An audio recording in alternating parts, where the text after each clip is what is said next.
محیدین زاهدزاده مفتش شعبه کارهای داخلی شهر قرغانتپه بر اثر ترکش گلوله انداز استفادهش یک دفعینه مخ جان باخته است.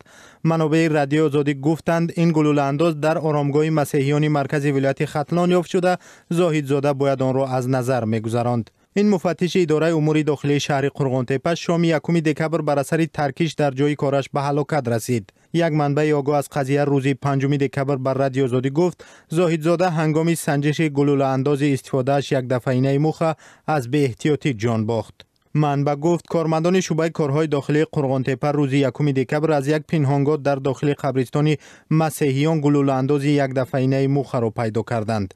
برای ثبت حادثه و سلاح آن را به نزد زاهدزاده آوردند. این سلاح کهنه بوده، رقمش نمی نمود. زاهدزاده برای تفتیش آن را خودش گرفته میخواهد بسنجد که اشتباهی تگمه را زیر میکند. با گفته مصاحب ما هلاکت زاهدزاده همچون حادثه تصادفی و ناخوش ثبت شده است.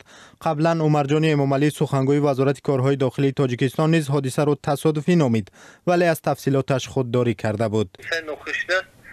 سنجش معلوم میکنه بود سبب عامل.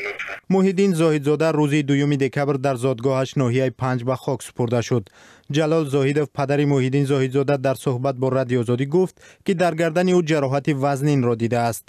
محیدین زاهدزاده بیش از 4 سال در شعبه کارهای داخلی شهر قرغانتپه به حیث مفتش کار کرده است. او صاحب 2 فرزند بود.